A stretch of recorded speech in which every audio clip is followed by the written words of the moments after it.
The Subcommittee on Consumer Protection and Commerce will now come to order. We're going to hopefully move pretty quickly through opening statements because we're going to be called to the floor long votes, and I really want to hear, what does government do for them? And I just feel so proud and so lucky lives. This subcommittee's vice chair, for example, Tony Cardenas, introduced the Safe Sleep Act of 2019, which would ban inclined sleep products. I wrote to the chairman of the Consumer Product Safety Commission, Chairman Burkle, in April, asking to recall this rock and play, which gratefully she did. But there are other inclined sleep products out there that are a risk, so I'm very grateful to Congressman Cardenas for introducing this important legislation. I want to thank Annie Custer, who has waved onto the subcommittee today. She and Buddy Carter, a member of this subcommittee, has introduced the Nicholas and Zachary Burt Carbon Monoxide Poisoning Act. Those are two brothers who died. And we want to prevent that, and this would establish CPSC grant program for states to install carbon monoxide detectors in child care facilities, senior citizen centers, and homes for low-income families or seniors. Mike Thompson and David Joyce, who, though they don't serve on this committee, have introduced an important bill that we'll be considering, the Portable Fuel Container Safety Act, which would direct the Consumer Product Safety Commission to establish a mandatory standard for flame mitigation devices in portable fuel containers.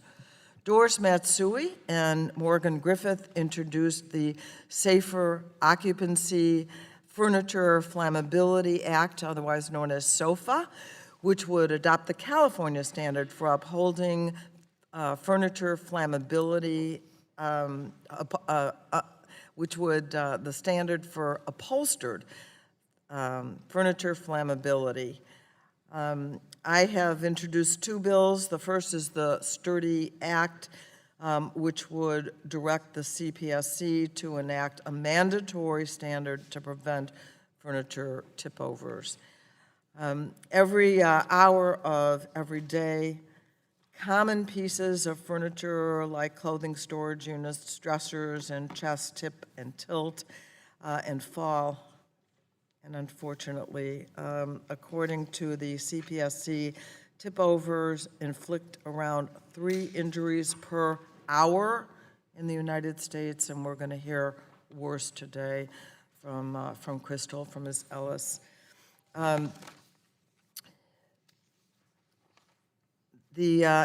2020 alone, over 2 million units of children's products faced recall, and nursery furniture was the leading category. CPSC rulemaking cannot move fast enough. In the last 10 years, the CPSC finalized only one mandatory safety standard. We certainly need to speed that up, and in the meantime, we need to pass legislation. The second bill that I've introduced this week with my friend from Chicago, Congresswoman Robin Kelly and Congressman Bobby Rush, is the Safe Cribs Act, which would ban crib bumpers. The American Academy of Pediatrics Safe Sleep recommends that infants sleep on flat, firm surfaces and does not recommend the use of crib bumpers. Families need that right now. So I'm going to recognize our ranking member who has introduced an important piece of legislation, the FASTER Act. I'm sure she'll talk about that, and I recognize you for 5 minutes. Thank you, Madam Chair. Welcome, everyone, to the Consumer Protection and Commerce Subcommittee hearing.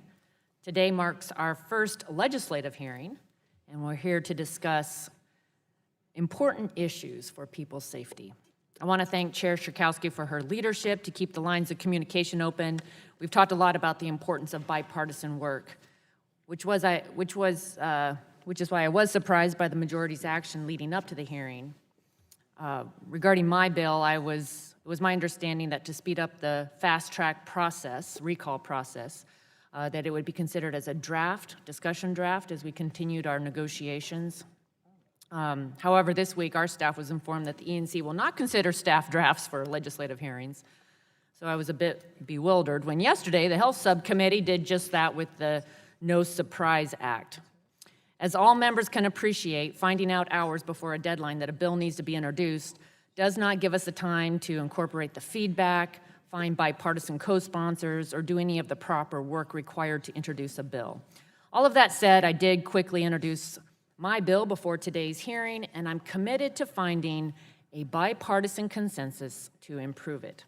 I'm glad the majority, and I'm grateful that the majority is including it today for consideration. A bipartisan approach moving forward not only gives our solutions their best chance to become law, it also gives the public the best chance of seeing results that keep them safe. The CPSC's mission is to protect people against risk of injuries and deaths associated with consumer products. And while we cannot protect everyone from every harm, it's our job to address substantial hazards without creating too many opportunities for dangerous workarounds. For example, one of the bills today deals with crib bumpers, and it's critical that we examine what states have done in this space. We don't want to create the risk of parents putting blankets or pillows, which poses suffocating danger, back in the crib because they can't access safe mesh bumpers. Earlier this Congress, this subcommittee held an oversight hearing with Acting Chair Burkle and the 4 commissioners of the CPSC. Chair Burkle is steadfast in her efforts to advance the safety mission of the agency. And once again, I urge my Senate colleagues to confirm her. The CPSC, though small in size, has a broad jurisdiction over more than 15,000 products that are used every day in our homes, schools, businesses.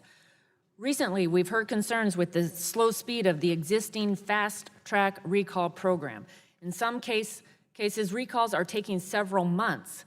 In fact, Mr. Samuels highlights examples in his testimony that prove why we should speed things up.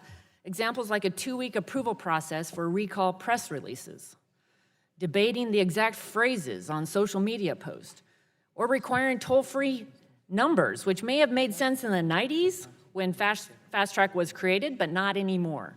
The Fast Track recall program is intended to protect people by encouraging companies to come forward with dangerous products so they can work with an agency. But like many things in Washington, D.C., Fast Track is now slow because of an outdated bureaucracy. It's a program from 1995 that isn't functioning today. As a result, some companies have bypassed it completely, leaving the CPSC out of the process. So it's time for an update. And it's important to maintain the connections between the CPSC and good actors in industry, especially when it means removing hazardous products from our homes to keep our kids out of harm's way. That's why I've introduced the Focusing Attention on Safety, Transparency, and Effective Recalls, or the FASTER Act, H.R. 3169. My solution will make fast-track work in the 21st century by giving consumers notice more quickly when a company submits a specific recall plan, and by learning from the company-initiated recall processes at NHTSA and the FDA. It allows a business to notify the commission of a recall and directs the agency to promptly issue a notice. No more press release delays, no more hang-ups over toll-free numbers. For parents who own dangerous baby cribs and rockers, for households with appliances that are a fire risk, for our children with toys that are a choking hazard, these bureaucratic delays cannot happen. The FASTER Act will get these products out of our homes and off the shelves as quickly as possible, and will still give the Commission the flexibility it needs to ensure a company remedy is right, and if necessary, to initiate its own recall. And make sure that when something goes wrong, there's a process in place for that recall to happen, and I hope that we can work in a bipartisan way to find a solution. There's many other important issues, such as the portable fuel container safety standard, I had the chance to sit down with Ms. Ellis and the issue of the tip-overs. I appreciate everyone being here today, all of the witnesses, and look forward to your testimony and working through all of these issues. And I yield. The gentlelady yields back. The chair now recognizes Mr. Pallone, chairman of the full subcommittee, for 5 minutes for his opening statement. Thank you, Madam Chair. 2 months ago, the subcommittee discussed whether the Consumer Product Safety Commission is fulfilling its mission of protecting consumers. When CPSC is at its best, it's working proactively to eliminate hazards and adopt strong safety standards. But as we heard from many of our witnesses and even some commissioners, CPSC has not been at its best lately. To put it simply, we're here today to discuss important consumer protection legislation that is necessary because CPSC has not done its job. CPSC has let industry set its own rules, and the results have been predictably disastrous. Fisher-Price designed, marketed, and sold the Rock and Play Sleeper, a product whose intended use went against the advice of pediatricians. It received an exemption from CPSC's mandatory safety standards and helped write the voluntary standard that it followed instead. A decade later, Fisher-Price admitted that it was aware of at least 32 infants who had died in the product and agreed to recall all 4.17 million Rock and Play Sleepers. A similar product from Kids 2 was recalled as well, after at least 5 deaths were reported. CPSC knew about the dangers and incidents well before the recall, but didn't take action. These recalls were announced shortly after this subcommittee scheduled an oversight hearing of CPSC, and after CPSC inadvertently provided consumer reports with details of the infant deaths in these products, which it had previously refused to disclose. So it should not take a congressional hearing or an accidental disclosure of information to get a deadly product off the shelves. This is CPSC's job and should be their top priority.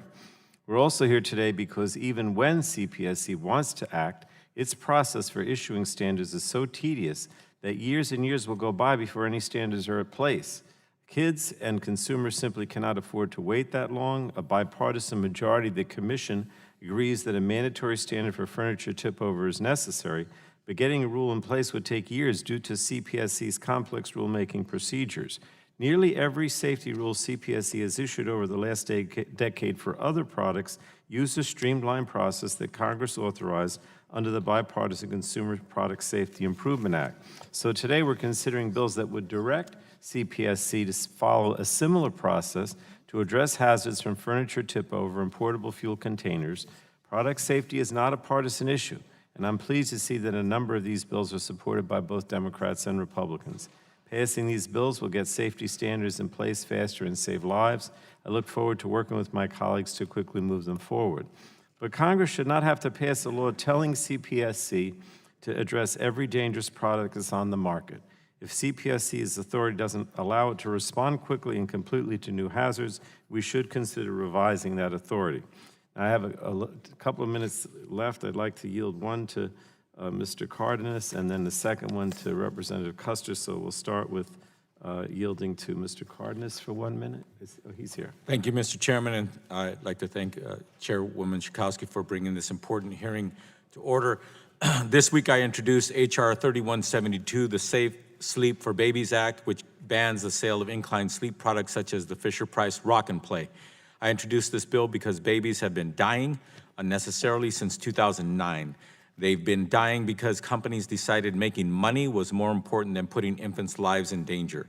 And because the regulatory agency charged with protecting Americans decided to be puppets for industry and stood by as more precious lives were lost, was the Consumer Product Safety Commission waiting for a higher body count before deciding to take action? I don't know. There's plenty of blame to go around, but on one major failing I see is that of the CPSC. And even with 2 recent recalls, these products made by other companies are still available on the market. As a grandparent, it's just appalling. I think that we should be putting children's lives before profits, and we have a lot of work to do. And with the limited time, I'd just like to say thank you very much, Mr. Chairman, and I yield back. And I yield now to Ms. Custer. Thank you, Chairman Pallone and Chairwoman Schakowsky, for convening this important hearing today. As a mother of 2 boys, I know there's nothing more important than keeping our children and loved ones safe. From a young age, we tell children to be careful crossing the street, to always wear seatbelts, and to handle sharp objects with care. Yet there are some threats that our loved ones cannot see. One of the most dangerous is carbon monoxide, which is the leading cause of accidental poisonous deaths in the United States. So I appreciate today's hearing discussing my bill, H.R. 1618, the Zachary and Nicholas Burt Carbon Monoxide Poisoning Prevention Act, which I introduced with my Republican colleague, Representative Buddy Carter. This legislation incentivizes states to pass laws requiring carbon monoxide alarms in schools, homes, and commercial lodgings, and creates a grant program to install carbon monoxide alarms in low-income and elderly housing. It will save lives, and to that end, I seek unanimous consent to enter into the record letters of support for the Carbon Monoxide Prevention Act from the Security Industry Association and Safe Kids Worldwide. And I yield back my time. Without objection, we'll put that information into the record. Thank you, Madam Chair. And now I'd like to recognize ranking member, Mr. Walden, for his opening statement. Thank you, Madam Chair. And I want to say good morning to you and everyone on the committee and to our witnesses today. We appreciate and will benefit from your testimony as we discuss these bills in the first legislative hearing of the year for this sub. This hearing is important for a couple of reasons. First, I think the opportunity to discuss the bills under consideration and the policies to improve the safety of products and keep kids and consumers safe. This is a goal we all share. And second, the opportunity to talk directly to the public about the risks and how they can make sure that they're taking steps to protect themselves and their families. I'm grateful that Representative Rogers has introduced your bill, Kathy, because as we'll hear again today, the Fast Track Recall Program for good actors who just want to get information to their customers faster has slowed down a lot in recent years, and we really do need to find a solution here, and I think we can and will. I understand there's a lot of bipartisan support for this proposal, and I look forward to hearing from our witnesses about it.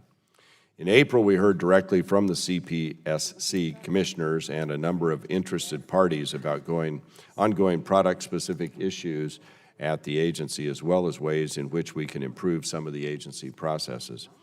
We've heard from many stakeholders about concerns with the existing Fast Track Recall program at the agency. It exists, too, as the title of this hearing suggests, to keep kids and consumers safe. That's the goal. By removing potentially hazardous products from the marketplace as quickly and efficiently as possible.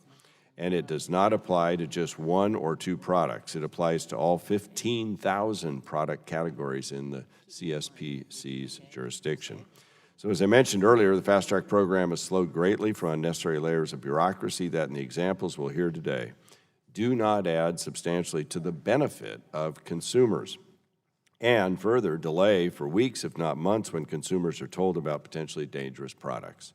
If a company wants to recall a product, shouldn't we be encouraging them to work with the CPSC and not go around the agency? So I think the answer is clearly yes. This is why I appreciate the work of Ms. Rogers that she's put into the FASTER Act to solicit comments and ideas on how to improve this previously award-winning recall program. This bill creates a process that removes the unnecessary red tape, slowing down recalls today.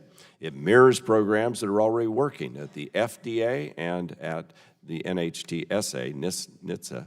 As I indicated earlier, we're committed to the bill with our colleagues on both sides of the aisle, and I think we can find a bipartisan solution to this critical issue. So I want to applaud Ms. Rogers for her thoughtful approach and for helping advance safety. I urge my colleagues on the committee to support H.R. 3169 as we move forward. One last point I'd like to make is to take this opportunity to reiterate my strong support for Acting Chair Burkle to be confirmed by the Senate as chair for her new term at the CPSC. She is well positioned to lead this critical agency and has demonstrated her commitment to protect consumers throughout her career of public service. So I'm hopeful that our Senate colleagues, who I'm sure are dialed into our hearing today, work, and we want to be partners. When else wants the remainder of my time, I'd be happy. Gentlemen, for your kind words, and the gentleman yields back. I'd like to remind all members that pursuant to committee rules, all members' written opening statements shall be made part of the record. And now it's my honor to introduce the witnesses today, starting right to left, let me introduce Mr. Will Wallace, the Manager, Home and Product Policy from Consumer Reports. Ms. Crystal Ellis, founding member of Parents Against Tip-Overs. I especially want to thank you for being here today. It would have been your son's 7th birthday, I understand, today. I want to thank Mr. Chris Parsons, president of the Minnesota Professional Firefighters Association. We thank you so much for traveling here. Mr. Charles Samuel, who is a member of Mintz Law Firm. Thank you for being here. And we absolutely look forward to the testimony.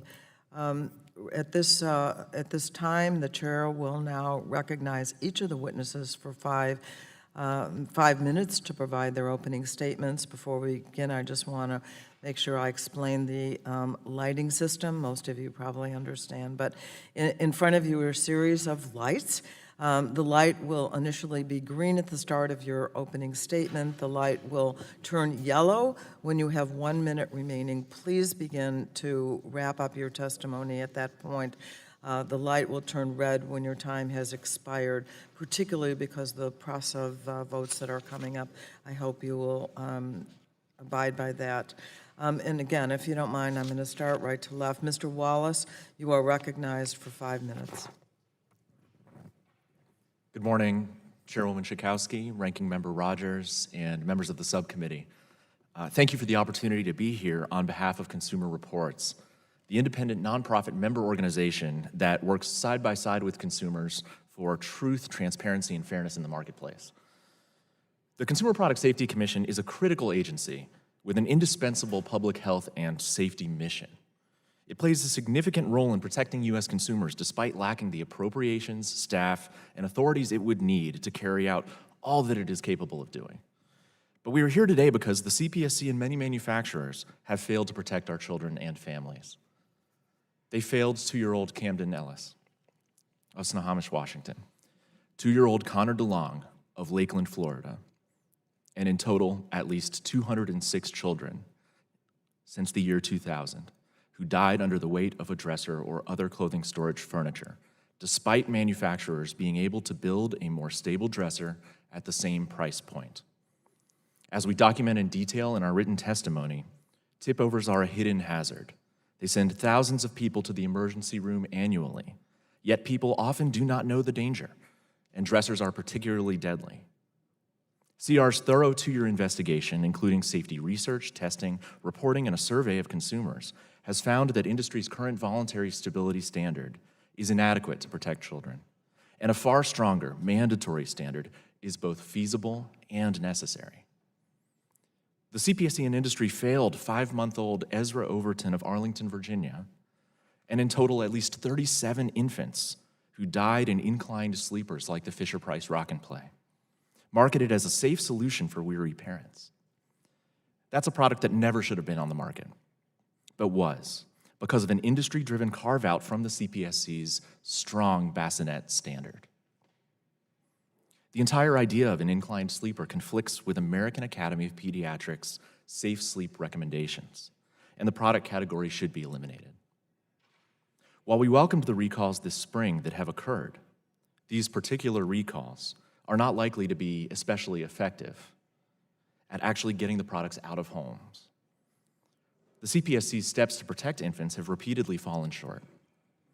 Only an erroneous data release to CR, about which we published stories revealing these deaths, allowed the public to know the breadth and severity of the danger. And for too long, the government and manufacturers have failed the victims of crib bumpers, fires involving portable fuel containers, carbon monoxide poisoning, and those who were injured or killed by other kinds of consumer products. We need a CPSC that puts the safety of the American public first and is funded and empowered to do so. We need consumer products companies with strong safety cultures that know that if they step out of line, they'll have to face an active and empowered agency. But right now, we don't have either. That's why it's so important for you to take the opportunity you have before you to support the sturdy, safe sleep, safe cribs, Portable Fuel Container Safety, and Carbon Monoxide Poisoning Prevention Acts, which will at least show that you put the safety of American children and families first. You also can reject the FASTER Act in its current form, which would further disempower the CPSC and give recalling companies more control over life and death decisions regarding recall implementation. As members continue to work on that legislation, in particular, we would recommend speaking with those who have significant experience from the consumer advocacy and consumer safety side with respect to the recall implementation at the FDA and at NHTSA. There are some significant concerns with how that works.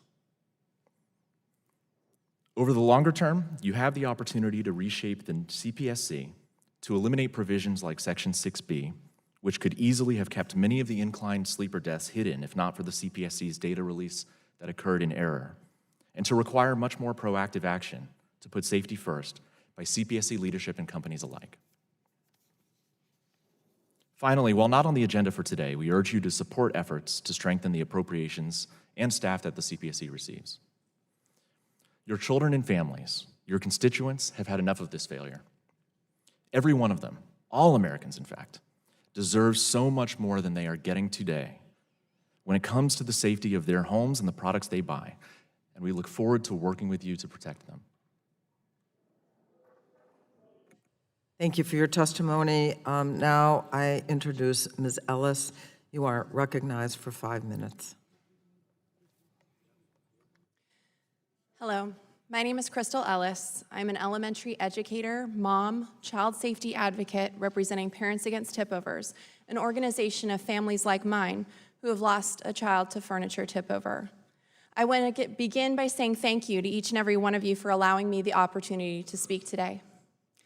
Today is a very difficult day for me. Today would be my son Camden Ellis's 7th birthday. But tragically, he was killed 5 years ago on Father's Day in a furniture tip-over incident. His 3-drawer, just 30 3/4 inch tall dresser fell as he tried to reach inside to get his clothes, trapping his neck between the drawers and suffocating him. He was unable to cry for help, and we did not hear it fall. His father found him when he went to get him up for breakfast. I can still hear my husband's screams.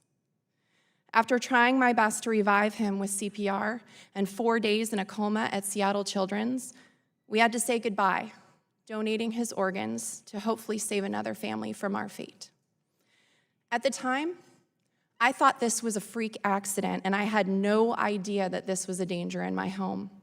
When I discovered that he was not only the 7th child to die because of the negligence of this particular manufacturer without a recall, but that children were dying at the rate of 1 every 10 days from furniture tipovers, I was absolutely devastated. How is this possible? I had taken multiple getting ready for baby classes and child-proofed my home. None of the professional educators, healthcare providers, mom group leaders, or parents had ever told me about the risk of dresser tipovers killing my child. I know that there are many other parents in this country that also have no idea that their dresser is a risk. They assume, as I did, that any product that is sold in the United States of America has been vetted and tested by their government and would not be sold if it could kill us. 1 death every 10 days is a crisis that needs to be immediately addressed. It's already been 5 years since the death of my son Camden, over 14 years since the death of Kim Amato's daughter Megan Beck, the earliest death in our group, and not enough has been done to keep children safe today. I believe a mandatory standard that takes into account real-world use by a child with dynamic testing would have saved my son. We need the Sturdy Act for many reasons. The first is the lack of progress in working with manufacturers to get them to do the right thing. Consumer advocates and parents have been trying for almost 2 decades to strengthen the standard. Manufacturers know how to solve this problem right now by engineering the tipovers right out of the design. PAT members continue to attend meetings and task groups ready to dive into improving the standard, but by multiple accounts and measures, this is one of the most contentious subcommittees, F1542, overseen by ASTM. They have stalled for years on addressing the furniture tip-over issue. They keep saying, we need more data. Their data is our dead and injured children. We do not need more data. Even with the devastating statistics we already have, we also know the data is underreported. Most consumers do not know who the CPSC is or the importance of reporting incidents of faulty products to them. Every dresser that falls at the rate of 1 ER visit every 17 minutes has the potential to be a death or a life-altering injury. Even with the chairman of the CPSC strongly urging these manufacturers to stop stalling and take immediate action to increase the standard, there were still dozens of negative votes at the last ballot. Some manufacturer members of the ASTM subcommittee have argued we should make the current voluntary standard mandatory, but we know the current standard's not enough. Proof of this exists in the IKEA Hemnes dresser, which currently meets voluntary tip-over standards. It was responsible for the death of 2-year-old Connor DeLong in Florida and was seen in a viral video falling on 2-year-old twin brothers in Utah, both in 2017. We're also concerned that the creation of a mandatory standard from the current weak voluntary standard will make it much more difficult to make the standard strong enough to protect consumers. Secondly, the CPSC, even though they've expressed that tip-overs are their #1 highest priority this issue this year, are still not using every tool available to them, including Section 104 rulemaking and recalling every dresser that does not meet the current weak voluntary standard. Also, from participating in the ASTM meeting on May 10th, I strongly feel the manufacturers are not afraid of repercussions from the CPSC. Between their small budget and their hands being tied by the limitations from Section 6B of the Consumer Product Safety Act, the manufacturers know they have time to stall, time that will result in more deaths of children. Today, Parents Against Tip-Overs is here to be a voice for our children who've lost theirs, a voice for parents who are home today acting as full-time caregivers for their children who survived a tip-over incident but have been left with life-altering injuries, and a voice for parents who cannot find theirs because they're overwhelmed by the darkness of grief and sadness that we've all experienced. I'd like to make it clear that furniture tip-over is not a partisan issue. I assure you, furniture falls on both Republican and Democratic children equally. Unstable furniture does not discriminate. Thank you again for allowing me to speak today, and I hope you will join me in protecting children and families in this country by supporting the Sturdy Act. Thank you, Ms. Ellis. I think you're an American hero, and I appreciate your testimony. And now I am happy to introduce Mr. Parsons. You're recognized for 5 minutes. Thank you. Thank you, Chairwoman Schakowsky, Ranking Member Morris, McMorris Rogers, and members of the subcommittee. I am Christopher Parsons, President of the Minnesota Professional Firefighters. I appreciate the opportunity to appear before you on behalf of the International Association of Firefighters, General President Harold Schaeberger, and the over 316,000 firefighters and emergency medical personnel who comprise our union. I serve as captain with the St. Paul, Minnesota Fire Department, and have seen firsthand the unfortunate results of lax consumer safety laws and enforcement in my community. And action on these issues impacts not only the public, but also injures firefighters. I testify today to the fact that the federal government can and should do more to help prevent tragedies and the loss of health and life, and offer my full support for SOFA, the Portable Fuel Container Safety Act, and the Nicholas and Zachary Burt Carbon Monoxide Poisoning Prevention Act. In 2018, firefighters and paramedics responded to nearly 1.5 million working fires. With each response, firefighters were exposed to large amounts of flame retardants. Once thought to provide a measure of protection, flame retardants were placed in furniture to meet an outdated 44-year-old standard, unfortunately proved to be toxic when on fire. According to numerous scientific studies, firefighters are dying from cancer at an alarming rate. Studies by NIOSH and others have found that firefighters have an increased risk of dying from cancer as compared to the general population. We know that when burned, flame retardants emit cancer-causing furans and dioxins into the air. A study of firefighters' blood after working fires found levels of furans and dioxins more than 100 times higher than the public. We also know that flame retardants are not only toxic, but also ineffective. One study concluded that fires involving furniture treated with flame retardants only provided 3 extra seconds of escape time, while producing twice the amount of smoke, 7 times the amount of carbon monoxide, and 80 times the amount of soot compared to non-treated furniture. The toxic soup inhibits occupants' escape from a burning building, adding further risk of injury and death. Given their toxicity and suspect value, we see no reason to continue the use of toxic flame retardants. The IFF is pleased to endorse SOFA to make California Technical Bulletin 117-2013 a national standard, replacing an outdated open flame test which led to the use of toxic flame retardants in furniture with a more modern, realistic smolder test. The 2013 California standard reduced the presence of flame retardants, lessening the harmful impacts suffered by firefighters exposed to such chemicals. By passing this bill, Congress will extend these protections to firefighters nationwide. The IFF also supports the committee's efforts to update fuel container standards. Each year, approximately 450 burn victims will succumb to injuries sustained by a preventable phenomenon known as flame jetting. Flame jetting occurs when flammable vapors escape from an open nozzle and are ignited, creating an explosive flamethrower-type blaze.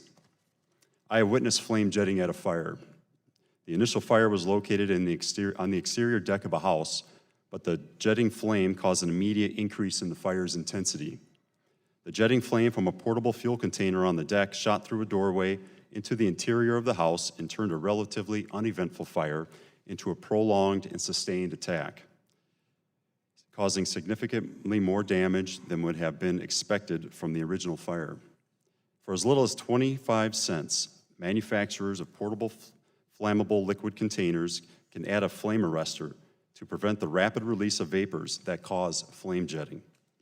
The Portable Fuel Container Safety Act would direct the installation of flame arrestors in all containers manufactured to hold flammable liquids. Finally, the IFF is pleased to support the Nicholas and Zachary Burt Memorial Carbon Monoxide Poisoning Prevention Act. Each year, carbon monoxide poisoning results in more than 20,000 emergency room visits and 400 deaths nationwide.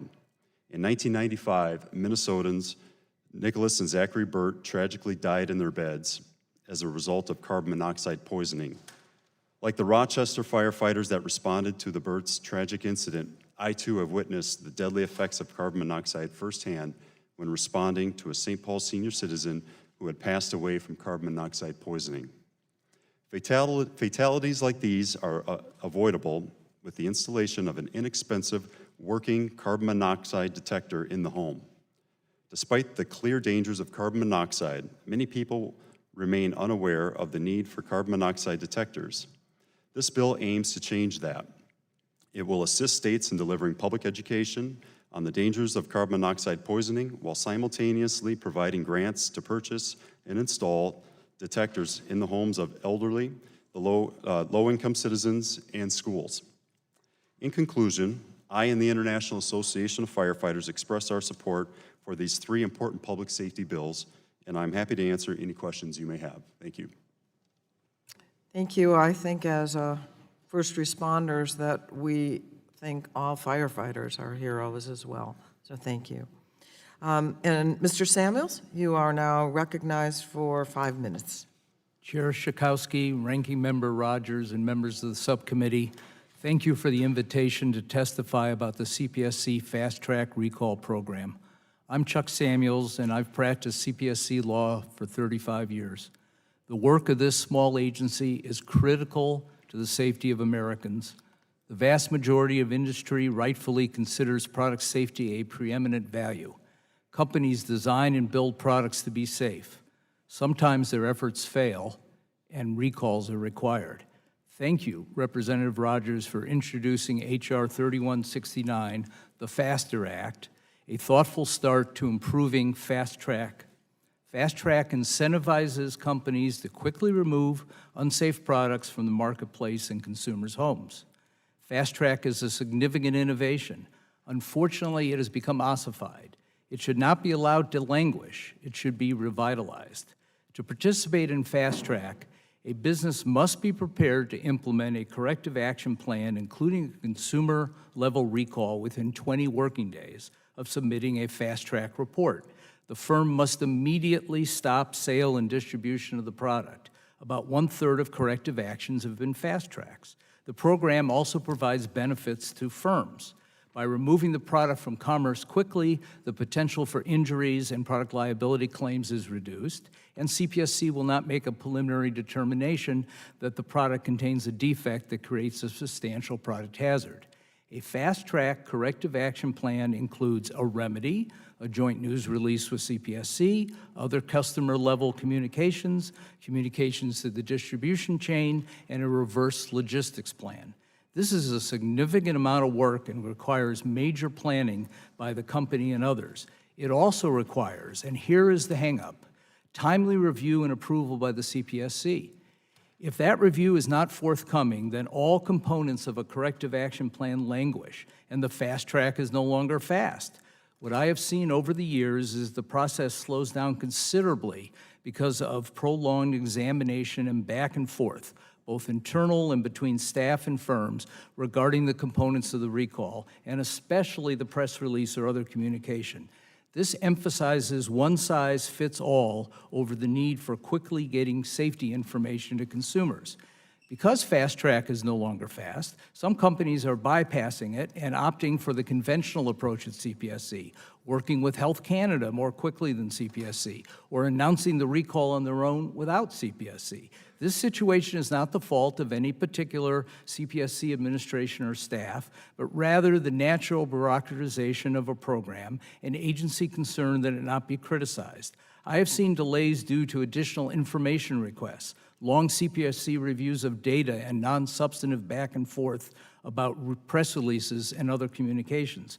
Whether through lack of resources or internal sign-off requirements, this can take weeks. I've also experienced significant delays in the recall announcement due to additional information requests and customer notification letter revisions, which were not substantive. None of these minor agreements are worth lengthy delays. The FASTER Act speeds up things. If a company provides the required information, then the Commission shall promptly post the notice on the Commission's website. The bill has safeguards. If the Commission obtains information that the remedy provided in a recall is inadequate to address the product hazard, it will investigate. This should be very rare because companies have an interest in ensuring the success of their recalls. This legislation is informed by recalls under FDA and NHTSA. They do not micromanage recalls, and their approach is successful. We must make sure that the bill language doesn't result in the premature public posting of information about a recall before the company is ready to launch. It is frustrating and creates anxiety among consumers to learn about a recall and then have to wait for lengthy periods before they can receive appropriate relief. We also need to make sure that we are not providing the Commission such great discretion that companies will fear that they'll have to undertake multiple recalls. This would freeze the program. The thrust of the FASTER Act is that the necessary information can get out to consumers quickly, and consumers can act as part of the recall or on their own to protect themselves and their families. If the company has proposed a remedy that is unsafe, then of course the Commission must have the authority to protect the public. I hope the subcommittee will use this bill as a basis for engagement with all the stakeholders, including the CPSC. Undoubtedly, alternative language will be offered, which we will need to consider. Thank you, and I'd be very pleased to answer any questions. Thank you so much, Mr. Samuels, and thank you for being within the time to appreciate that. We have now concluded the witness opening statements. For our first panel, we now move to member questions. Each member will have 5 minutes to ask questions of our witnesses. I'll start by asking some questions. Ms. Ellis, again, I just can't thank you enough. It takes great courage for you to be here. What I wanted to have you elaborate on is why can't we just rely on voluntary standards that are being developed? 2 parts, both the standard itself and also the voluntary part of that. Love your comments.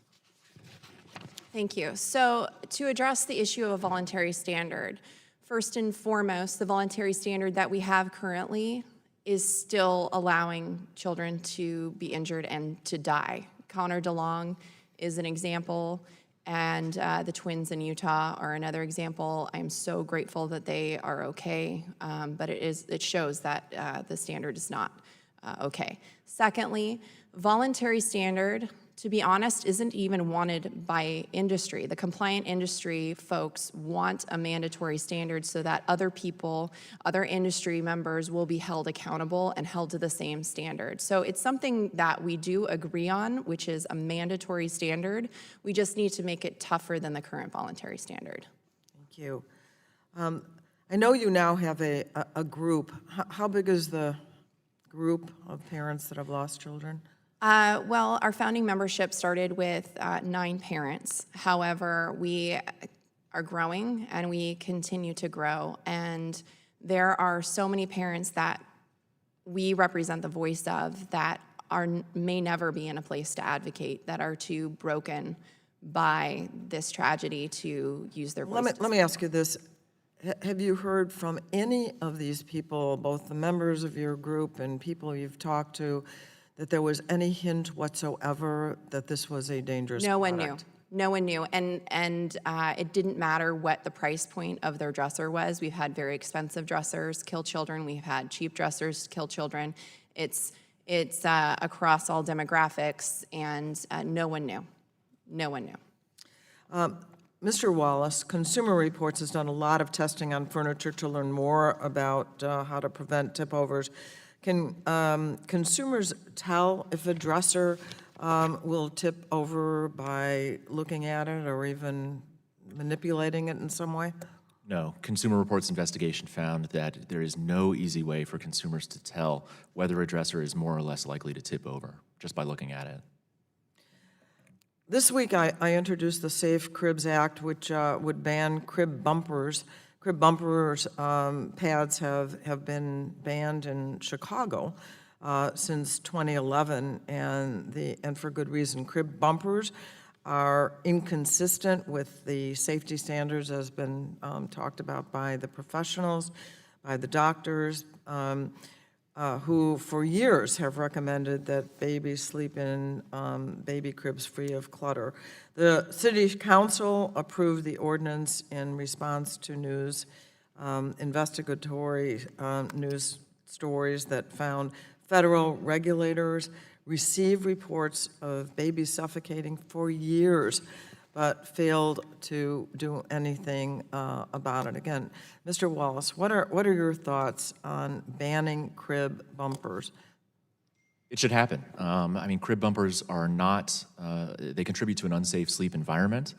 The American Academy of Pediatrics is clear in its thorough policy statement developed over the course of years, looking at the medical evidence, that a baby should sleep on its back in its own space, on a flat surface, a firm and flat surface that has nothing else in there, no added bedding, and the baby in its own space. And that's why it's critically important not to have these products out on the market, because we suspect there's a lot of confusion out there. Right now, parents may even think that these are necessary for the safety of their babies, but that's not the case anymore. There used to be, under the old crib standard, the gaps between the slats were quite wide.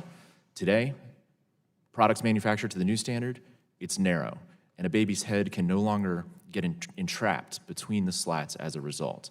Therefore, these products not only create a danger to children, but they're also unnecessary from a safety perspective.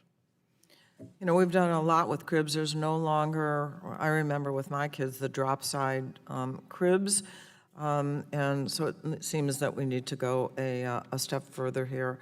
I appreciate all of our witnesses, and now I'd like to recognize our ranking member, Ms. Rogers, for 5 minutes.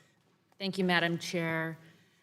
And I want to say thanks for holding this hearing today so that we can learn and dig into these issues more deeply. As most of you know, I am an older mom. I have 3 young children now.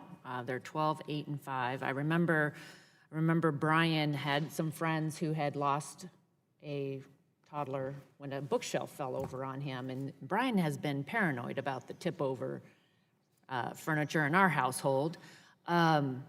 Being a parent is the best thing that's happened and also the hardest thing that has happened. And I too want to just say thank you, especially to the parents, for the courage and the advocacy, taking what is unimaginable grief and becoming advocates so that all of us across this country can learn and then take action to make sure that we're doing everything possible to protect others. So I want to say thank you, Crystal. I want to say thank you to Margaret that I see in the audience, and others that are advocating so that we can figure out how to get this right. Captain Parsons, I want to say thank you for your service and highlighting so many issues important to firefighters and also as we try to protect people from the danger of fire. Mr. Wallace, on my legislation on the FAST Act, I would just encourage you to let me know what you think needs to happen so that we can make the fast track recall program actually work. That's the goal of the legislation, and my goal is to make it bipartisan and so that we can actually get it done. Mr. Samuels, your testimony certainly highlighted some around the fast call recall program, and since that's the bill that I am advocating for this morning, I just wanted you to take some time and highlight some of the examples on how the process has slowed and what's caused the delays. Thank you very much. Where you have a situation where the company recognizes that there must be a recall, then you want to get out to the public as soon as possible when you're ready to announce the recall. That's the whole genius of the Fast Track program, which was developed by career employees at the CPSC 20-some years ago. It was recognized actually by Vice President Gore with an Innovation Award. But over time, what has happened is, as with many things in a regulatory environment and bureaucracy, they've fallen into patterns. The programs become ossified and stultified. They want to have exactly the same press release. They want to have everybody follow the same path for a recall. Wording changes in press releases, changes in the communications to consumers or to distributors or retailers. They've got certain formats, they insist on it. Sometimes they ask questions or try and impose requirements when you're really should be getting out to the public and announcing this recall. So that's what the problem is. And your bill is a great starting point for a discussion about what we can do so that we can, when companies are ready, make these announcements as soon as possible. So to be clear, the CPSC has other avenues under current law to investigate companies and conduct recalls, right? Absolutely. Right, and this bill would not impact those authorities? Not at all. The basic requirements for filing under Section 15 of the Consumer Product Safety Act is untouched. Most recalls probably will continue under the conventional process, and if a company uses the fast track, even now, but certainly under your bill, and their remedy is inadequate, they don't do a good job in repairing the product or replacing it with a safe product, or they don't accurately describe the products that need to be recalled, then CPSC has the authority now, and it would have the authority under your bill to require possibly a second recall. Okay, thank you very much. I yield back. Thank you. I now recognize Congresswoman Blunt Rogers for Rochester for 5 minutes. Thank you. Thank you, Madam Chairwoman, and thank you so much to the panel. A special note of thanks to the parents and especially Ms. Ellis. Before coming in, we had the opportunity to talk, and I just want to say that on the 7th birthday of Camden, there's no better way to honor him than standing up for families and children across our country. So I just want to say thank you for that, and on behalf of Camden, happy birthday. When I thought about this issue and listening even to my colleagues, you hear the conversation about carbon monoxide poisoning. In Delaware, we had an actual father who experienced this with his son in a motel. A very famous person, actually. He was able to advocate and get help on the state level to get legislation. When we talk about sudden infant death syndrome, I remember as a parent, my children are 30 and 33, but at that time, we made bumpers for our baby cribs. We did things that we thought were the right thing to do. And I also thought about the tipping over, the same thing.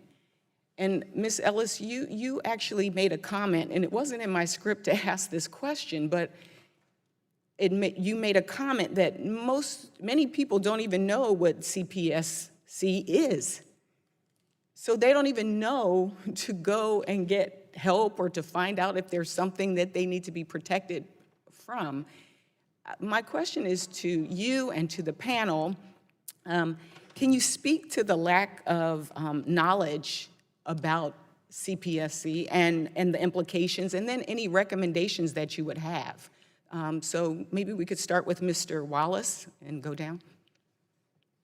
Sure. I'll just very briefly say that when it comes to the tip-overs issue, when it comes to, so one of the most important steps that anybody can take in their homes if they have a large piece of furniture like a dresser is to anchor it to the wall. But at the same time, we've found through a survey of consumers, nationally representative survey, that it's just not an easy fix for most consumers. And many of them hadn't even heard of it. And so that's an example. Right. Thank you.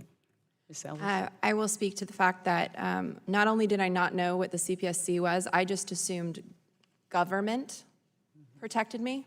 I didn't know what specific agency, I just figured my government protected me. And then after Camden died, I spoke to Kathy about there are a lot of government agencies coming in asking you what you did wrong, what's going on. You have police, you have the hospital administrators, and then and I'm a law-abiding citizen, but I was terrified that my other child was going to be taken away in the interim until they could figure it out. Then the CPSC sends me a letter saying, we want to know all about your accident, give me all of the details. And I went, no thanks. Yeah. Because it's just not, I don't know what your purpose is, I've never heard of you, and why would I want to tell one more government agency the most terrifying day of my life? Thank you. Captain?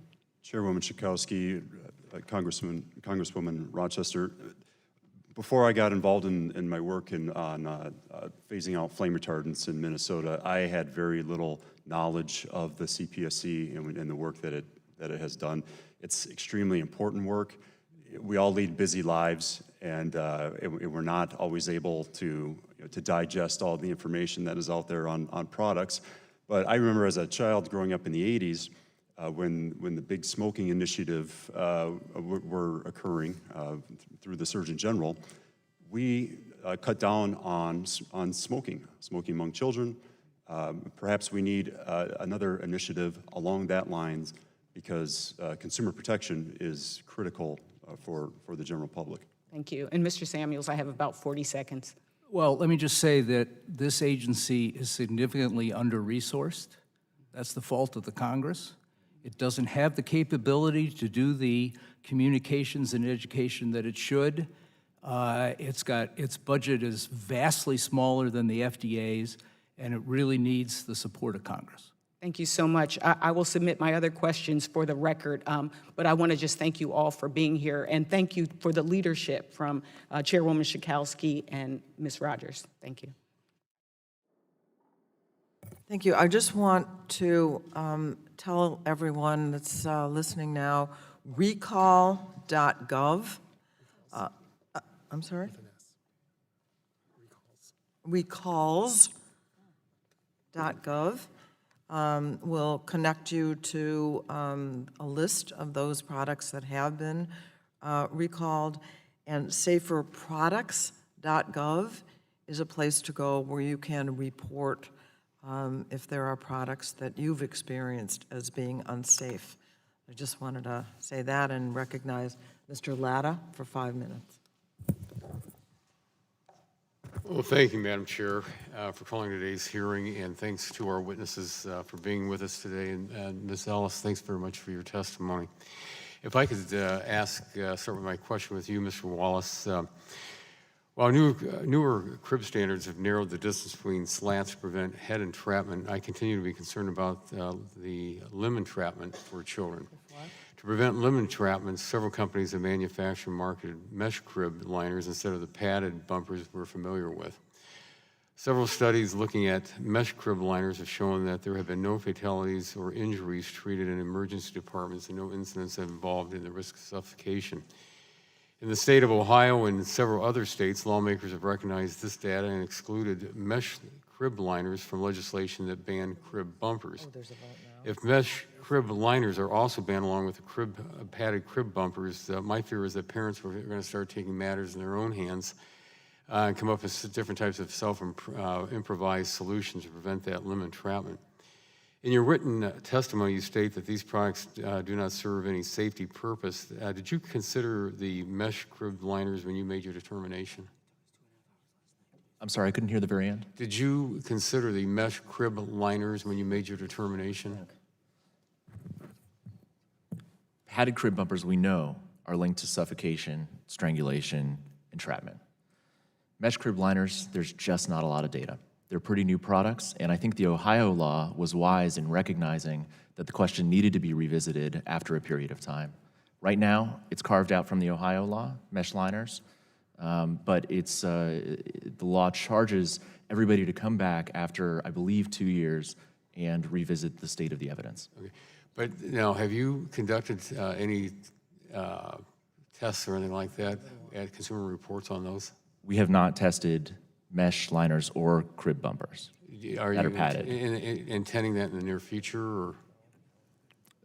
We don't currently have plans. We don't think that they are consistent with a safe sleep environment. We think that a bear crib is best, and that we want to make sure not to confuse anybody about that or to send any mixed messages, because it's critical to get that message out, as we have since the 80s, that bear is best. A bear crib, bassinet, or play yard is best, and it's critical not to put anything extra in there, into the infant sleep environment. Thank you. I could ask my next question. You, Captain Parsons, thanks very much for everything you do out there. And I'd like to focus on H.R. 806, which is the Portable Fuel Container Safety Act, which I'm also a co-sponsor. And again, this legislation requires the flame mitigation devices or arresters to be used on portable fuel containers for those flammable liquid fuels. It would also allow for a voluntary standard to be considered as the consumer product safety rule if it meets the intent of the bill and other requirements. Captain, could you go into more detail and describe the different types of flame arresters that are available on the market today? Congressman Lotta, could you repeat the question? I'm sorry, there were some... Okay, I'm sorry. Yeah, sometimes those doors make a lot of noise. Could you go into more detail and describe the different types of flame arresters that are available on the market today? Congressman Lotta, I do not have information on the specific types of flame arresters. I'd be more than happy to provide that information to you at a later time. Okay, we really appreciate that. And again, could you, I know you talked about it a little bit earlier, could you go again into the detail in discussing how the flame arresters prevent the flames from jetting out? Congressman Lotta, my understanding is that when a flammable liquid container ignites, pressure builds up in the container itself, and that then shoots flammable vapors out of the opening. This arrestor would keep the vapors from escaping through that opening, thus keeping a flame from shooting from the opening. Thank you very much. And Madam Chair, I am going to yield back the balance of my time.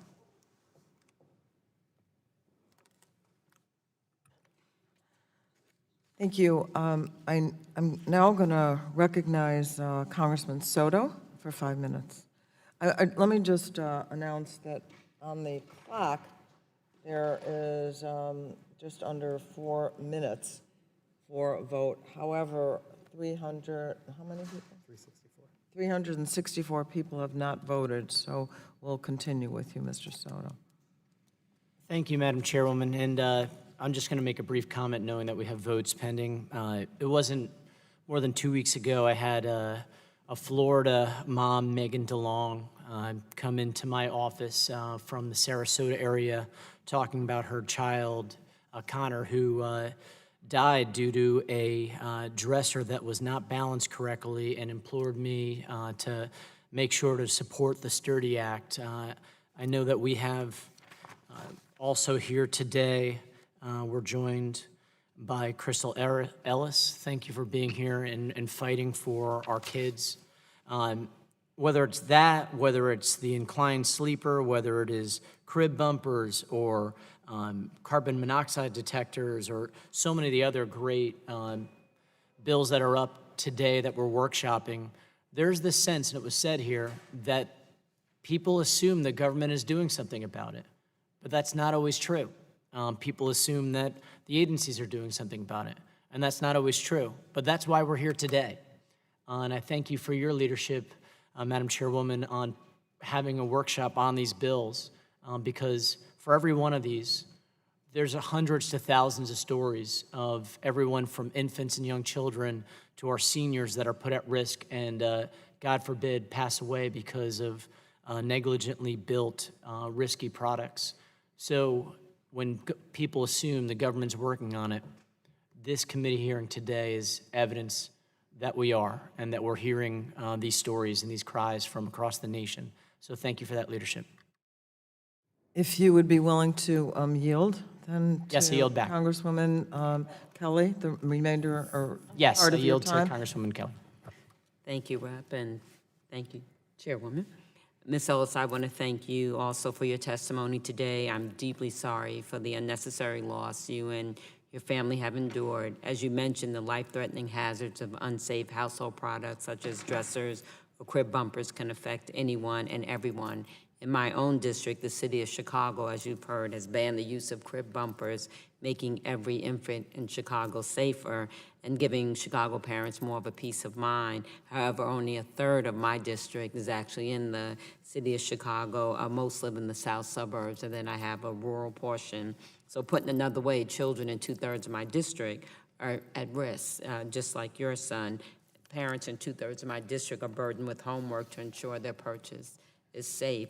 And just, I wanted to ask a question. When we talk about education, all of you have talked about that education, beside like doctors or parents going to parent groups that are going to have children, or in your case, is it firefighters?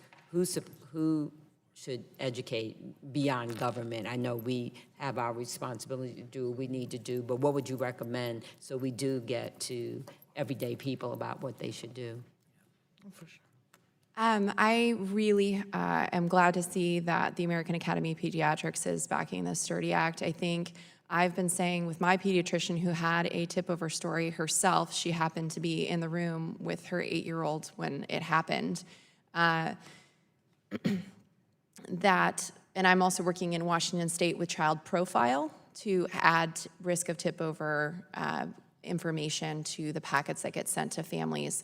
But sometimes people don't read those. So I think a conversation, especially with your pediatrician when you're going in for those well-child checks, hey, have you looked at your dresser? Have you anchored it to the wall? Have you, considered all of the, different hazards in your home? It should be part of that conversation. And Captain? Congresswoman Kelly, when I first started working with the flame retardant issue, I was scratching my head, why would a firefighter be against flame retardants? And the more that I dug into it, the more education that I got from my union, the IAFF, and other colleagues in other states. The issue was very clear and very present in all of our lives. As firefighters, we were all affected. So as president of the Minnesota State Association, we took it upon ourselves to educate our firefighters in the state, because firefighters will listen to other firefighters. So that's how we tackle that. As far as consumer safety products, perhaps putting more of an onus on manufacturers and retailers to get it on the packaging. You can't buy cigarettes without seeing that Surgeon General's warning front and center. So perhaps something like that, so where it's in everybody's mind. Thank you. I yield back, and thank you, Chairwoman, for your vigilance. Mr. O'Halloran, there's still 270 people that have not voted yet. Not that I want to promote delinquency when it comes to voting, but I wondered if you had something short that you wanted to present. Thank you, Madam Chair. It is short. As a former first responder, a police officer, Captain, we've seen a lot of death. Some preventable, some accidental. Mrs. Ellis's case, it was preventable. In many cases of young children dying, it's preventable. And what I heard a common theme here today is that the action that there is by agencies is too slow. The education process is needed to be gotten to a higher level. Mr. Samuels, you clearly indicated that the agency is underfunded, vastly underfunded. I believe it is, along with many other agencies that address the needs of the safety of our citizens. And there is a need, Ms. Ellis, you said there's a need to do more. It's critical that we do more. And it's also critical that Congress looks itself in the mirror and says, we need to do more. This idea that people look at agencies and say, it's the agency's fault. The agency is only going to be as good as the people it hires, the supervision, and the amount of funding we give it to be able to do its mission. And so I'm sorry, Mrs. Ellis, that you have to be here today, but thank you for what you do. And I just, when it comes to education, we should understand that we're all of us are involved. I have 3 young grandchildren and a 4th one that's a little older. And when we go into the home, we always check to see if the straps are on, if the sockets are taken care of. And our children are too precious to us all. And if you've seen the trauma that the captain and I and others have seen, you can understand the relevance of making sure we get this done right. Thank you very much.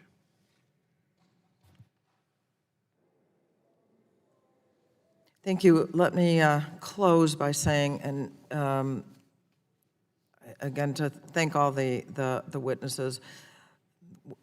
There may be others who wanted to come back, but we're probably going to be on the floor for about 2.5 hours. So I wanted to thank you for being here. I want to put in the record a statement from Representative Mike Thompson, a statement from Safe Kids Worldwide President, a letter from the National Association of Manufacturers, a letter from, what does that say? Breathable Baby, LLC, a letter from the American Home Furnishings Alliance, an article from the Washington Post regarding inclined sleepers, a letter from Kids in Danger about, and the Consumer Federation of America, a letter from the Security Industry Association, a letter from Safe Kids Worldwide, without objection, so ordered. And I want to remind members that pursuant to committee rules, they have 10 business days to submit additional questions for the record to be answered by witnesses who have appeared. I want to ask each witness to respond promptly to any such questions that may arise. And just a final huge thank you. What you're doing today is saving lives. And with that, the subcommittee is adjourned.